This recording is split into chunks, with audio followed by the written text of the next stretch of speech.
Some designers believe that their role is not so much to answer questions as to ask them, by which I mean that designers are not only existing to create products which will have a market, which will persuade consumers to buy them. I think now we are at a time when designers also need to explore some of the issues that face the world and really to look at what the very rapid pace of change.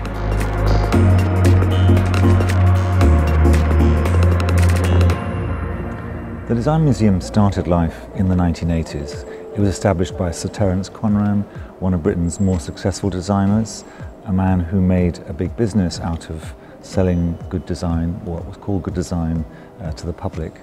And he began the museum really as a mission to remind the world that design wasn't something only for the specialist, only something for the profession, but was something that was important to everyone. That design was really a way to understand the world that's around us. Good design is a very difficult term to deal with. It implies some kind of moral values. We, in our collection at the museum, have really asked our visitors this question. So we show a beautiful plywood splint designed by Ray and Charles Eames to be used by the American Army in World War II to save lives. And next to it we show a Kalashnikov. And of course, by many definitions, the Kalashnikov is a seriously good piece of design because it's cheap to make, it's reliable, and it's idiot-proof, and it lasts a long time. But it also kills people. So what do we mean by this term, good? I think it's not really a very valuable question to explore.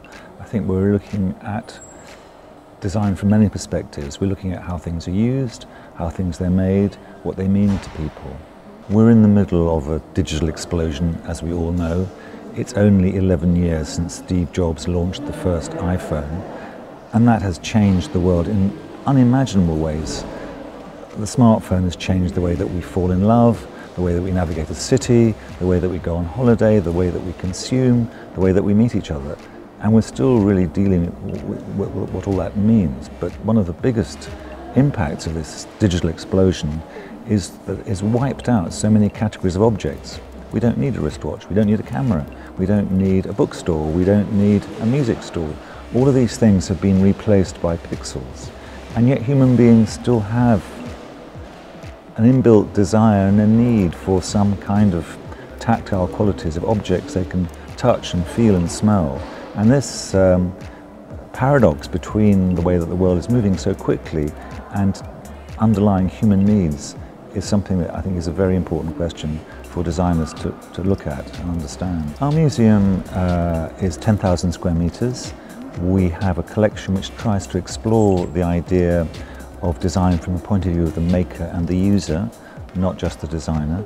But then we also have education programs. We have an auditorium where we have a constant series of debates and discussions. And then we also have 2 temporary galleries where we have 6 exhibitions a year which try to explore a whole range of subjects. So we'll do, right now we have a show called From Hope to Nope, which is 10 years of politics through graphic communication, starting with a famous Shepherd Fairy poster for Obama and ending with the red hat from Donald Trump made in China.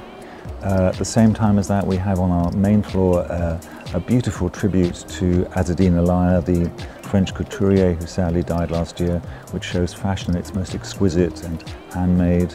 We're looking at the future of the home. In this series, we'll do a show about how Stanley Kubrick designed and made his movies. So we're trying to tell a lot of different stories to different audiences.